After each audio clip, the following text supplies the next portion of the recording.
Hello, ma'am. Good evening, ma'am. Good evening. You are. Just give us a minute. Devesh, Okay, ma'am. ready? Yes, sir. Good. You look very well dressed, very handsome. Huh? Thank you so much, sir. Good. And just a couple of seconds of your self-introduction. So, my name is Devesh Chaturvedi. I was born in Varanasi. I have done my graduation in mechanical engineering from IIT-IAS in Dhanbad in the year 2019. Sir, this is my third attempt in UPSC. So currently, I'm working as Deputy Collector Probationer in the UP government. And sir, I wish to serve my country as an IAS officer someday. Oh, wonderful. How long have you been working as Deputy Collector? Sir, today marks almost 2.5 months. How many? Where were you working, sir? I couldn't get him. Where is he working? Working as a Deputy Collector in the government of Uttar Pradesh. Where? 2 months. Yes. No, which district? Sir, ma'am, Itawa district. Okay. Java. Yes. Okay, who is going to share time with him? Kiran? I could start. Yes, Kiran, Yeah. start. Devesh, you are a deputy collector, but you belong to you are a deputy collector in Ottawa, but you belong to Varanasi, Yes. right? Varanasi.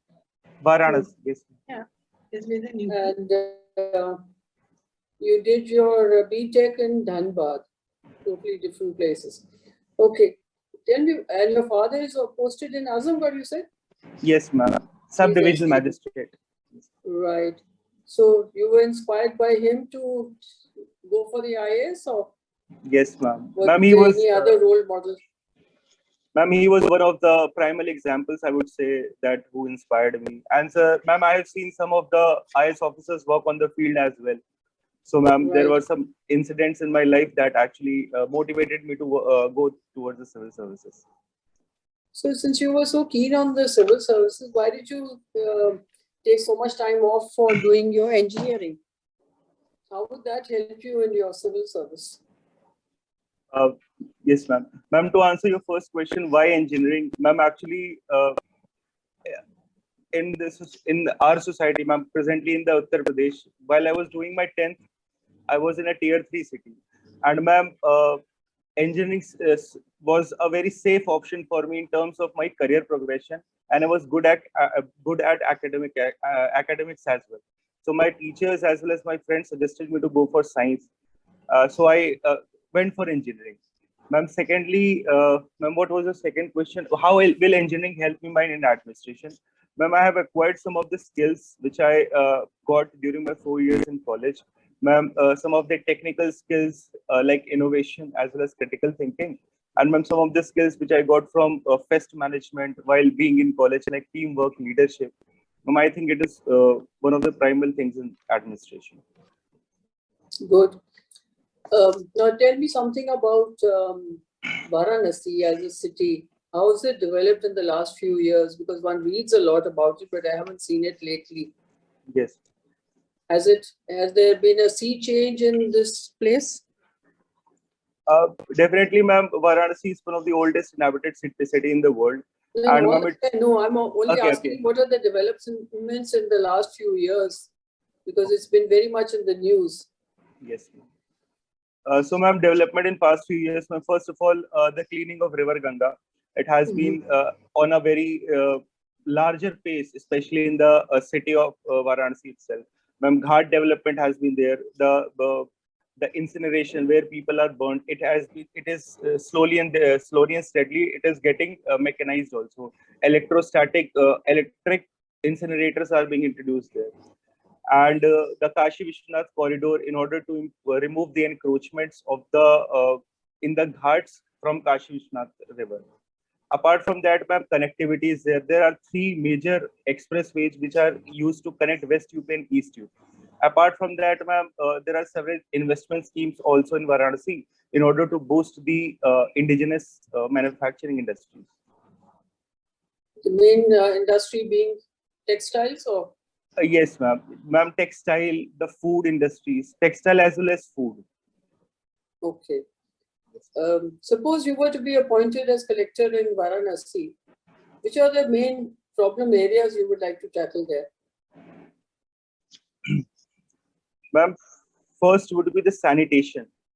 The problem in Varanasi, the sanitation is one of the biggest cause why various people as well as tourists who come from outside the Uttar Pradesh region, they often suffered food poisoning coming into those regions. Ma'am, sanitation issue has to be solved. The streets have to be cleaned. The drains have to be unclogged. Ma'am, secondly, the law and order situation in Varanasi, it's also not very good because the theft as well as petty robberies, these are occurring in those areas. And ma'am, thirdly, the roads, the connectivity of roads, it's a very high traffic area. High traffic is there. So the road often in monsoon, it gets clogged, it gets filled. So it's also causing the problem to the people. So these three are the factors. No, but the Chief Minister keeps saying that the law and order situation is very much under control now. Yes, ma'am. Yes, ma'am. There? Sorry, ma'am. I said you don't agree? Ma'am, yes, ma'am. The law and order situation has certainly improved since the last government, since last 10 years.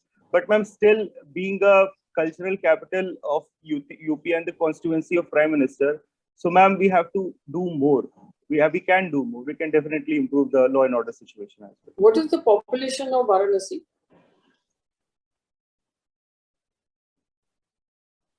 Ma'am, I'm not sure about that data. Okay, you check that out. And why is it called the cultural capital? Ma'am, there are 2 or 3 major factors. Ma'am, first of all, it is said to be the oldest capital, oldest inhabited city in the world. It houses the over 70 to 80 big as well as small temples like Kashi Vishwanath Temple, Sankat Mochan Temple. Ma'am, then there is a very people used to come from various parts of the world in order to take a bath in Holy Ganga, in order to wash their sins. Then, ma'am, second aspect is the Sarnath. It's one of the most important, I would say, Buddhist cultural site in the world. So Sarnath, as well as these temples, as well as the ghats, these kind of make it the cultural capital of the world. I thought it was more because of the music. Yes, the Banaras Gharana. That is what I was yes, wanting you to say. Yes, yes, ma'am. Okay, ma'am. Sorry. Who was a famous musician who used to play on the ghats? Bismillah Khan. Very well yes, known. Bharat Ratna. Yes, ma'am. Bismillah Khan. You must remember that he is associated with Varanasi too. Yes, and it's the UNESCO City of Excellence for Music. UNESCO has decided that. That is the thing. So I was wanting you to say that actually instead of the religious aspects. Okay, tell me one thing. All this is fine. What about the education and health indices of Varanasi? Are you aware of the literacy rate and the health indicators? Yes, ma'am.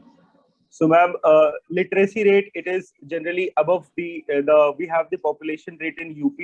It is 71%. So, ma'am, Varanasi, it's somewhere between 78 to 80%. Ma'am, I'm not exactly sure of the exact data. Okay, I suggest you check out on the actual facts, and especially about female literacy.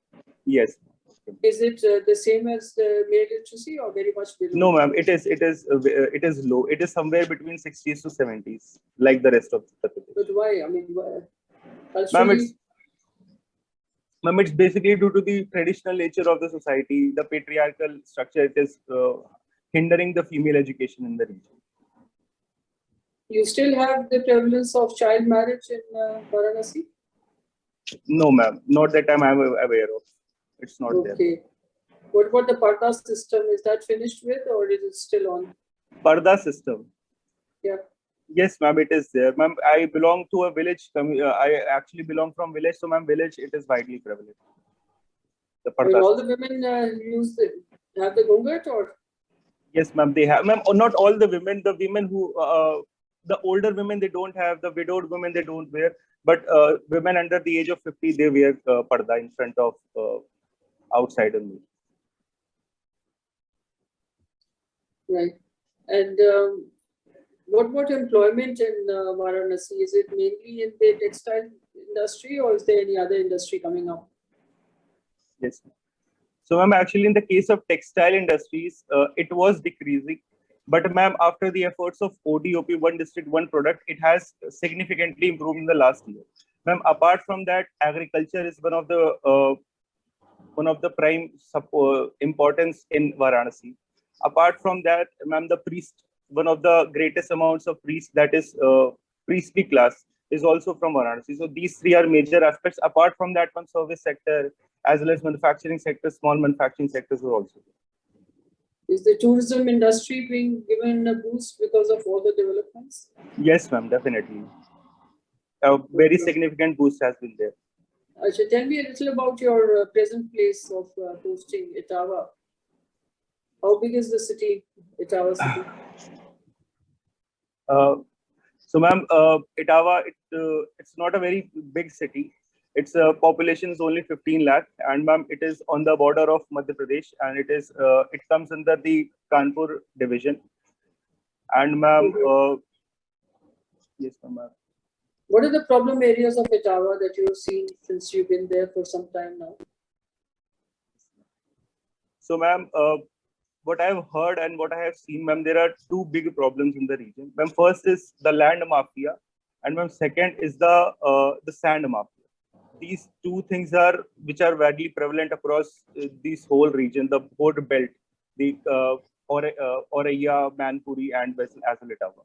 So these are various problems. And are any efforts being made to tackle these problems? Yes, ma'am, efforts are there, but I would say that they are not up to the mark because it's a very staggered, segregated kind of mafia is there, and technological interventions are highly required in these regions because efforts from police as well as administration, it has been up to a certain limit. Are all the land records not computerized here? Yes, ma'am. Land records are computerized, but ma'am, suppose, ma'am, recently a scheme is called Swamitra scheme. Ma'am, it started 4 days ago in our district. So, ma'am, that problem of land grabbing, it is going to be reduced. But the problem of sand mining, especially alongside the rivers, ma'am, it is a problem, and we have to have a technological intervention in it as well. What is the nature of your duties? So, ma'am, since past 2.5 months while I was there, so ma'am, in the initial 1 month, I was involved as I was advised by my DM to just look into the election, the state legislative assembly elections. Ma'am, after the completion of election, I was just told to go to various collectorates and do the basic, understand the basic things. So, ma'am, there I have seen this land record thing as well as Jan Sunwai aspect.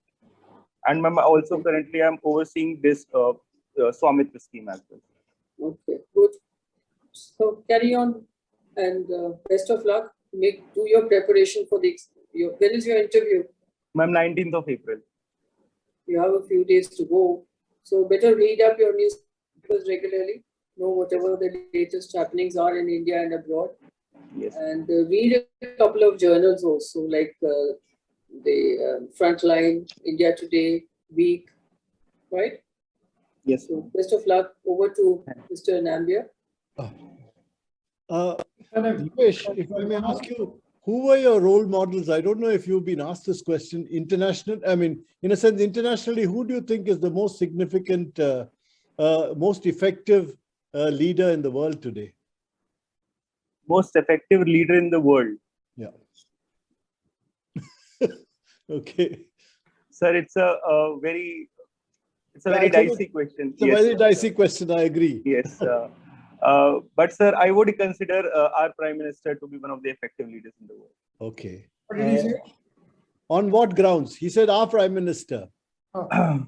Okay. Sir, because the image of India outside the world, it has been significantly improved. India is not seen as a soft state now that it was seen as previous few decades back. India has a courage to take its stand and to do what it's beneficial in its national interest. So you think hard power is very important is more important than soft power? Sir, both are equally important. I would say that hard power would be supplemented by soft power. Okay. Yes, sir. And would you say that in the earlier years, we had a lot of soft power, but not enough hard power, and now it's the reverse? Sir, I would say that earlier we were both lacking in both hard power as well as soft power. We were having hard power, but the soft power aspect, it got conceptualized in the initial last 2 decades, I would say. No, it was conceptualized, but if you look at it, I mean, India's, right from in the 50s and 60s, India had a tremendous amount of influence. In fact, the influence which India had, very few other countries, even of our similar strength, have had. Would you therefore not count that as soft power? Okay, sir. Sorry, sir. I was not aware of that. In the 50s, in 54, for example, in the UN, there was the Secretary General was jealous of Mr. Krishna Menon because he was able to change the situation vis-a-vis the Korean War. That he used it mainly by soft power, not because we had no influence, no military power at all. Okay, thank you, sir. Nehru was the founder of the non-aligned movement, Afro-Asian this thing at Bandung. So there were a huge amount of, and these are not because of military power. Yes. We were at that time. In fact, we suffered a military defeat with China in 1962. Yes, sir. After that, you can say some of our soft power declined because of this thing. You can say that, but there was huge amount of soft power. Yes, now, sir. of course, this is a point of view which I'm trying to project to you. But well, once you say that, what do you think are the elements of that you feel will come into play if India has to cope with China in the coming say decade or so? During the period, if you were to take your fifth choice and become a member of the Indian Foreign Service, what would you think would be the main challenge India will face from China in the next next decade?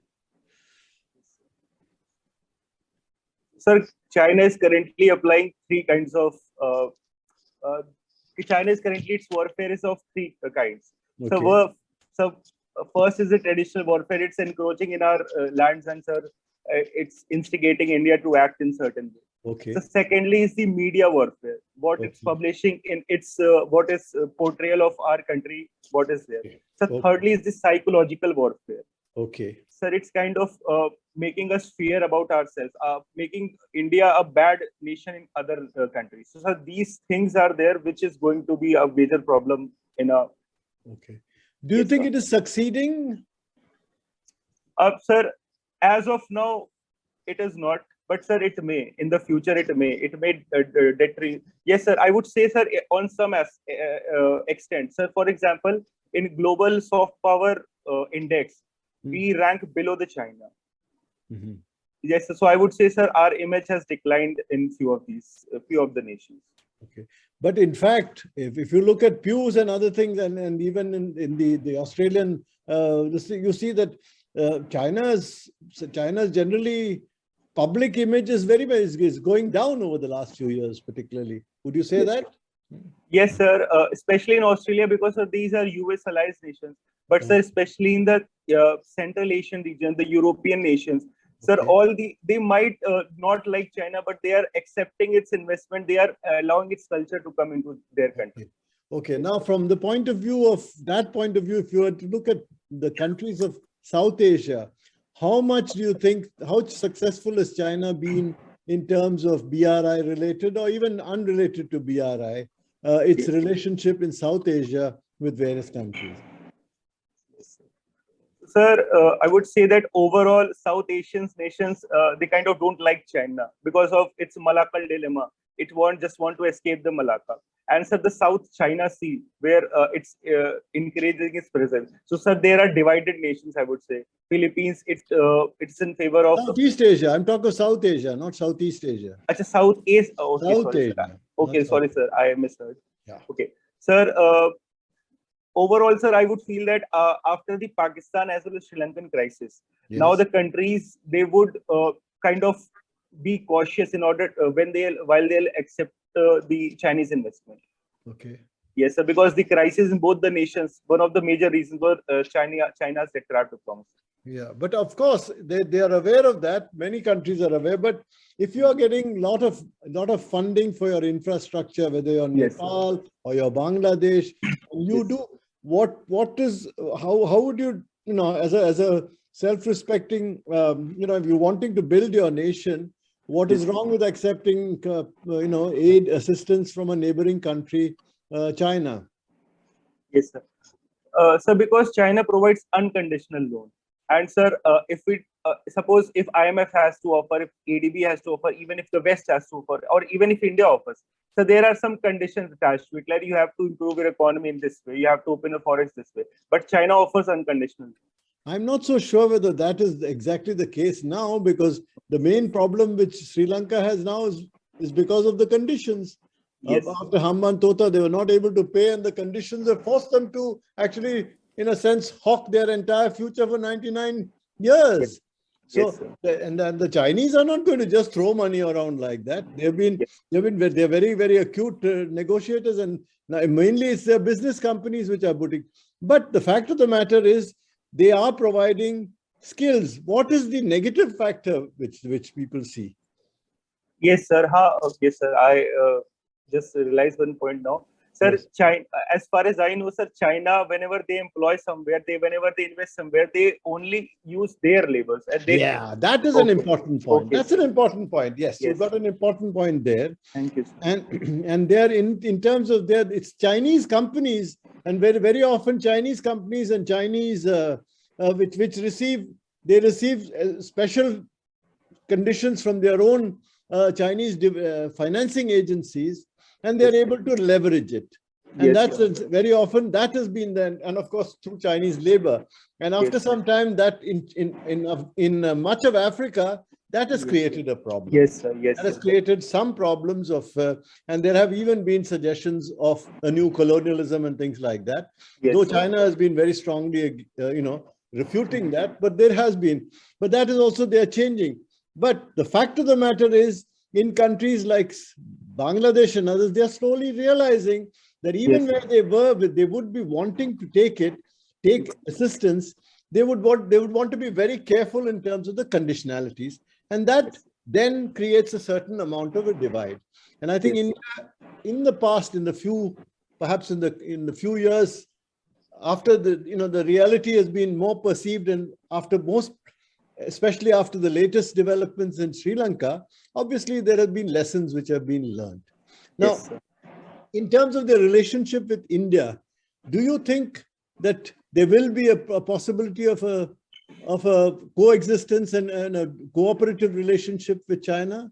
Is it inevitable? Is it not at all possible? Or will we have to have a modus vivendi with them for some time now? Sir, looking at the present crisis of Russia and Ukraine, sir, I would say for a sustainable existence in future, and so that our civilization can both exist peacefully, sir, cooperation is the only way to go forward. And so there is no other way. We have to improve trade. We have to resolve our dispute of the boundaries as well. But there's no trust on either side as yet. You have to strive to build trust, isn't it? Yes, sir. Now, okay, what do you know of anything which the current foreign minister has mentioned, our external affairs minister has mentioned in those terms, some slogan which he has, like the Chinese have the 4 this and the 4 that and the 5-2. You know, Yes, something sir. which Sir, I'm still not aware of what our foreign minister said, but I know of 5, 4, 3, 2, 1, which China has said. Yeah, but he calls it, Jaishankar calls it the 3 mutuals and the 8 general principles. Okay. In our bilateral relations. You may keep that in mind. Now Okay. tell me, UN... I'm back again, by the way. Okay. Oh, okay. You're My back. Wi-Fi, the Bijli went off. Okay. I'll just get you just one... No, that's okay. Finished. I just to say I'm back. In terms of climate change, Mr. Devesh, Yes, what has been, if the most influential person in the world, you said, what has he said during the Glasgow summit in terms of the position on India's commitments on climate change? Yes. Sir, he gave a principle of Panchamrit at Glasgow. Sir, in Panchamrit, sir, the biggest news for the world is that India would become a net zero nation by 2070. Okay. And sir, it's almost 50% of its renewable energy will come from non-fossil fuel sources. Sir, it will reduce 1 billion carbon tons by 2030. Sir, I'm not remembering the other two provisions. Okay. But sir, it's yes, sir, I only remember three provisions. I'm not able to remember. Okay. Now, tell me, in terms of the one final point, and that is, what are the lessons you think we have learned from the pandemic? Yes. Sir, there are a few very important lessons need to be learned. So Yeah. first of all, sir, that we should not interfere we should not cross a certain boundary which exists between human as well as nature. Very good. The Yes, first sir. point, I agree. Yes, Which China must know also. Huh? Yes, sir. Okay. So second is that, sir, even the world, it seems to be more globalized, and sir, we have this Vasudev Kutumbakam kind of aspect. But sir, still when the need arises, when the crisis comes, sir, only you can protect yourself. Sir, other nations might not protect yourself. And sir, what I have learned, especially what is the best thing from India is that what India did for other smaller nations, when it's vaccine diplomacy. So this is the approach that all nations should follow, because sir, you cannot survive over a profit for too long, sir. Okay. Yes, sir. Okay, thank you. I think I'll now give it over to my. See, I'm sorry, my Wi-Fi went off because the electricity went off. Okay. And this didn't work. So I don't know what my senior colleague Kiran Agarwal asked. So I'll just ask one question about UP and the other about the police, because you have given that as your second choice, right? Yes, Which is your third? Ma'am, it's Indian Revenue Services, Income Tax. And fourth? Ma'am, Customs and Excise, IRS Customs. Foreign Services will be fifth. And the fifth is okay. No, Yes. I just wanted to know, I couldn't get it on this. Okay, so tell me, there's a lot of talk always of UP being too large for administrative purposes. And Yes, on the other hand, it is so large that there's huge diversities. India itself is a diverse country, but there's a unity in it. So both in terms of administrative as well as looking at the culture, the nuances in language, UP should really be divided into two, if not three, different states. Would you agree with that? Would that be a more viable thing administratively, bringing administration closer to the people? Ma'am, prima facie, while it was proposed first, ma'am, I thought it to be a very good idea. But when I learned about the administration in UP, ma'am, it's not I'm not in the support of division of UP. Ma'am, there are 2 or 3 basic reasons for that. Ma'am, first of all, as you rightly said, the diversity. The diversity is what makes the UP a kind of melting pot of the culture, where people from all over India, there is something you No, will find that's all something right. new. Okay, yes, Okay. correct. Ma'am, second aspect, as you mentioned about governance. Ma'am, the governance may become easier for some of the areas, but ma'am, there is a concern for 2 regions, especially with the Bundelkhand region. Bundelkhand region will not be able to develop of its own because it does not have any resources, and the problems in the Bundelkhand are very rampant. So, how many districts are there in Bundelkhand? Ma'am, I guess there are 7 to 8. Which are the districts? Ma'am, Lalitpur, Mahoba, Jhansi, Jalon, Banda. Ma'am, I'm remembering only 5. Okay. All right. Okay, ma'am. Ma'am, third reason was that Purvanchal region. Ma'am, yes. Ma'am, Bihar and Jharkhand, they are very low at the Human Development Index. So, ma'am, if we divide the Purvanchal as well, so these zones will be continuously in the perpetual poverty region due to the contact with these regions. Ma'am, presently UP is developing slowly because of the connectivity from the west to east. Various expressways are there, tourist circuits are there, investments have been proposed by our incumbent chief minister. So, ma'am, there was a lot of problem, but ma'am, slowly it is improving. Well, not fast enough, I'm sorry to say. All right. Yes. I don't know if you've been asked this question. What are the key socioeconomic problems in UP? Has Ms. Agarwal asked you this question? No, I ma'am. asked you about Varanasi and No, that is Varanasi. But Yes. in the state as a whole, what are Yes. the key issues? Both social, economic, Yes, ma'am. socio-economic Yes, and ma'am. demographic, Ma'am, especially vis-a-vis other states. yes, ma'am. Ma'am, considering the social aspect, ma'am, the two, I would say, the two bane for the UP is the patriarchy as well as the caste structure, which is kind of pushing its leg. It's not able to make UP grow forward. Ma'am, due to these two. Okay, can I stop here? No, 1 minute. When you say patriarchy, what is what does it result in? What are the problems because of patriarchy? Ma'am, first of all, due to patriarchy. This is what you wanted, to put the number, nothing more. That's all. Yes, ma'am. Good. Okay, Mute yourself. Yeah. Sorry. Yes. Yes, ma'am. Please continue. Sir, yes, ma'am. Due to patriarchy, the problem of women violence. First of all, it's rampant in the UP. Ma'am, secondly, the maternal mortality rate, it's very high due to the sun meta preference. Tell me how much per 100,000 population?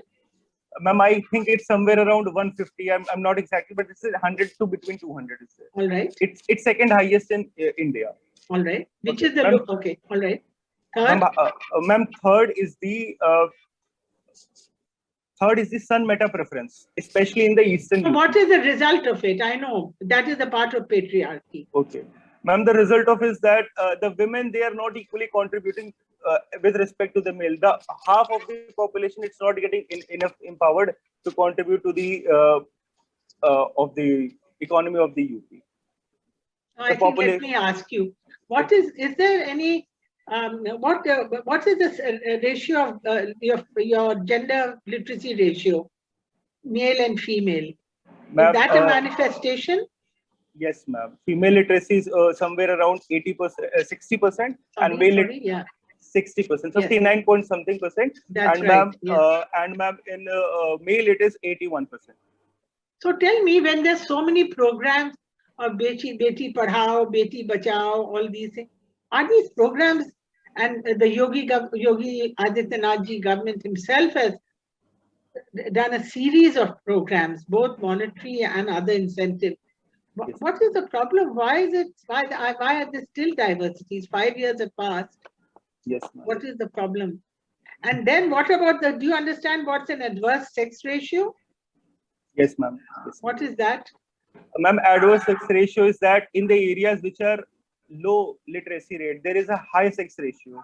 And so, ma'am, areas where high literacy rates, there is low sex ratio. No. What does that mean? What is sex? Adverse sex ratio means that there are fewer women in UP compared to men. And you know, that is not biologically, that's not the biological truth. When God created, or whoever created human beings, if men and women had equal share of resources, financial and every other way, nutrition, health, education, there would be more women than men in any civilized society. And adverse sex ratio means there's discrimination in every field, which is sad, because you know you have so many programs. So somewhere are civil servants failing to do these wholeheartedly. You have to change mindsets. So yeah, so tell me, this is another one, as you said, that problem of the women and the patriarchal setup. So this is a very, very serious problem, because you can't have half a state developing, the other half not. That will never be sustainable. Yes. What are the other issues? You mentioned caste. Yes, ma'am. What are the manifestations of, because what is caste by itself? Is it a good or bad thing? When does it become adverse or against administration? Ma'am, caste as an identity, it's a good thing, ma'am. But caste, when used in politics and when it is used in discrimination aspect, ma'am, it's definitely a violation of human right, violation of our constitution. Okay. And ma'am, due to politicization of caste, there has been some, I would say, divide between the so-called upper caste and lower caste. And due to the violences are often there in the country, often in the state. Any other problems that UP faces? Ma'am, these are the social aspect, ma'am. Then moving to the political aspect, earlier, ma'am, the problem of criminalization of politics was widely prevalent in UP. The Gunda Raj, as it was said. But ma'am, it has now significantly All right, very good. reduced. And what about the economic? Yes, ma'am.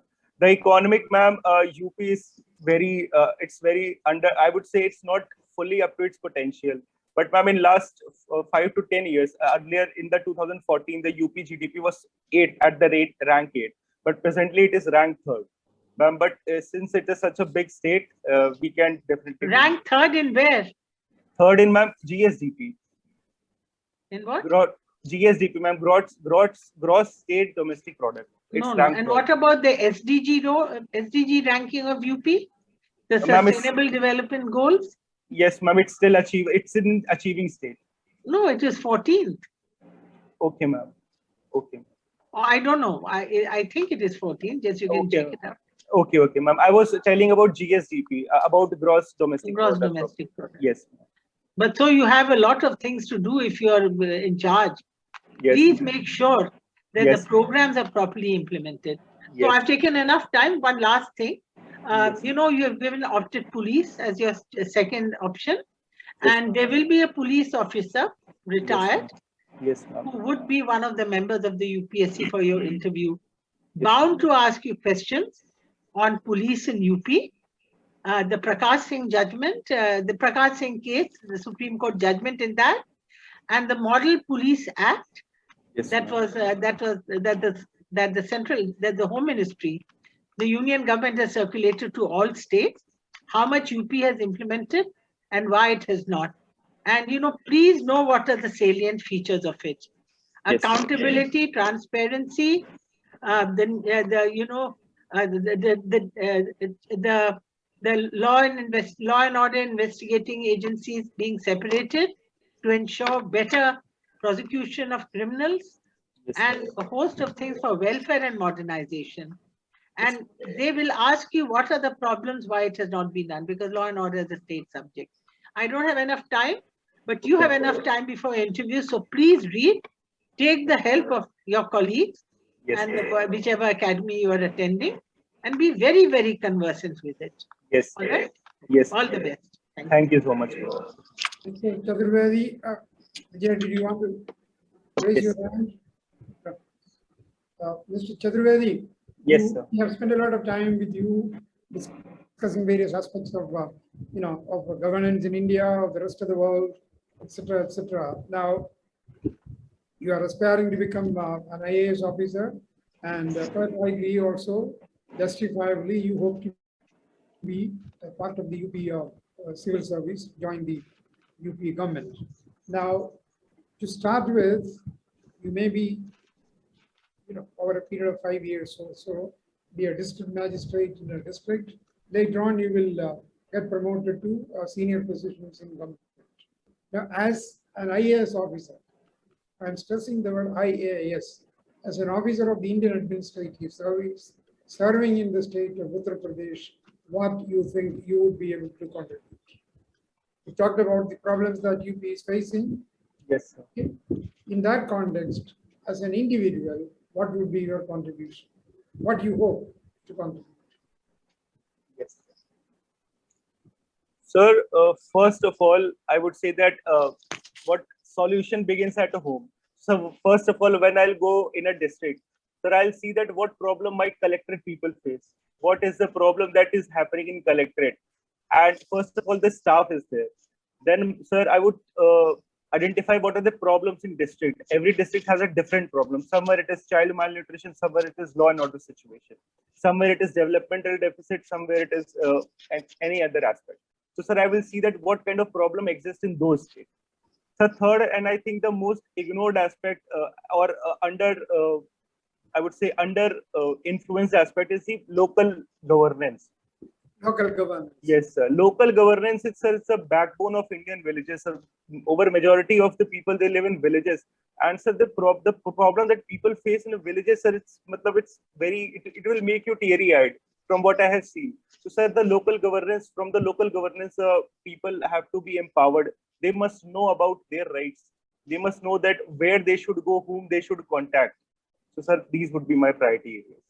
So for those, okay, for those, what will you do?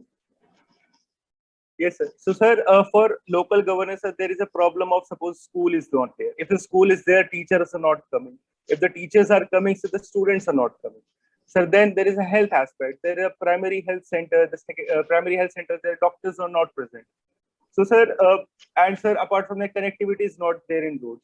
There is a issue of, I would say, the land issue between the people is there. And sir, due to which people, they want to come to the school or they want to go to the hospitals, but they are not because of that deficit between these things. So, sir, these deficits have to be curbed. The schools, they have to be modernized. There is a local committee has to be formed by ASHA workers, by Gram Pradhan, by Lekpal. And so these things, they have to be regularly monitored. They have to be regularly trained about what areas has to be done in each village. So Okay. Yes, sir. Let me interrupt you and tell you that in respect of each of these areas, the functional areas, education, healthcare, sanitation, etc., there are specialized, departments and officers in charge. Yes. So what would be your role in this? Yes, sir. So, sir, definitely a conversation as well as consensus, as well as taking them into confidence as well. In order, sir, suppose for education, there is a DIOS at the highest level. Then, sir, there is a BSA at the Basic Shiksha Abhiyan. Yeah. Then, sir, in health officer, we have a health inspector is there. So, sir, these people have to be taken into confidence, and So we have to. what kind of a role therefore you envisage in the district administration setup now? In Yes. addition to what you said, there may be local, elected representatives also. Yes. Therefore, your role in that, what would be Yes. your role as you perceive it? Sir, I would be a manager of those things. I would just manage. Yes, sir. Manager or a coordinator? Yes, sir. Manager, coordinator. Yes, sir. And somebody who is with them, Yes, sir. helping them through. That is the impression to my mind, not the impression. That should be Yes. the role that Yes, sir. Yes, you sir. can play in this. Okay, when it comes to the state, after Yes. some time, you may be promoted. I mean, you will be promoted and become. I'm still doing this interview another What one. would be your role? I'm sorry, sir. I was not able to hear. Later on, after a few years, you will get promoted and be a joint secretary or a director in a particular functional department. There, Yes. what do you think would be your role? Yes, sir. So, sir, at every directorate level. So, sir, suppose I'm a joint secretary in the education department. Yes. In UP government itself. So, sir, there are various schemes of central government as well as of the state government, which Yes. has to be drafted. For example, if there is central government, so that scheme will come. So, sir, if it has to be implemented in a particular area, so, sir, I'll have to contact all the DIOs of that region about this is the scheme that has to be done. Sir, in the case of state government, sir, the policy formulation begins at the under-secretary level. So, sir, everyone's input is gathered. So, I said that would be my role. I appreciate what you are saying. And when you come to the government of India, Yes, at sir. policy making level in the government of India, Yes. what do you think your position? Is there anything unique about the IAS in this setup of the government of India? You see, you talked about the district level experience that you get. You Yes. talked about the state level, how the experience in the district level will help you in policy formulation at the state level. Similarly, what kind of a role do you perceive for yourself in the total, in the government of India hierarchy? Yes. Yes, sir. So, sir, in pan-India level, the problems of India would be also pan-India. So, problems of different regions would be different. So, sir, Mhm. there has to be a mission mode project for each district. Mhm. Each district, each state has a different problem. For example, in tribal areas, the tribal issues are there. In UP, there are very less number of tribal. So, sir, programs have to be made required for that state. I would say it has to be fashioned in that state. So what is the uniqueness of the IAS in this context? So it provides Again, backdrop. it provides a diversity in job. And That is for the officer, we provide Yes, sir. diversity, but Yes, for the system of governance, Yes, what do you sir. contribute as an IAS officer? Yes, sir. Sir, whatever that I have learned, I will learn from district. And sir, I will always obviously have my experience, sir, innovative things that I can implement. Sir, being an engineer, what kind of things we can do more? Sir, there is I want to add one incident. Sir, there was an IAS officer while I was posted in Sitapur. Sir, Yeah. he started a Lokwani project in Sitapur. He was an IIT pass out, and he started the first, I would say, grievance redressal system, which actually changed the governance of the Uttar Pradesh. Now the Jan Sunwai is actually based on these things. So, sir, these kind of examples, it can actually help in making the governance as well as lives of people better. So this is the role perceived for the IAS. Yes, You sir. know, you neither belong totally to the state nor Yes, to the center. Yes. Okay, you Yes. are recruited and trained by the central government, but Yes. your services are used mostly at the state level.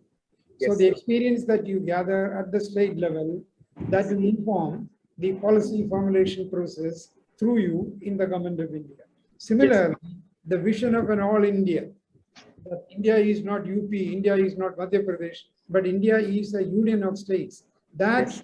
perspective, that will inform your thinking and decision making when you are at the state level. So that is the scheme of rotating the IAS officers between the center and the states. Anyway, Yes. very, very, very good.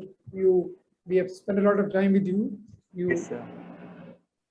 Between now and the date of the interview, you brush up your knowledge. You have Yes. been given various suggestions, ideas, and keep yourself up to date. Read the newspapers, whichever they are, very, very regularly, and otherwise, okay, very good. There are so many other things, in the context of UP, which one is tempted to ask, but Yes, sir. limitation of time. So wish you best of luck. Thank you so much, sir.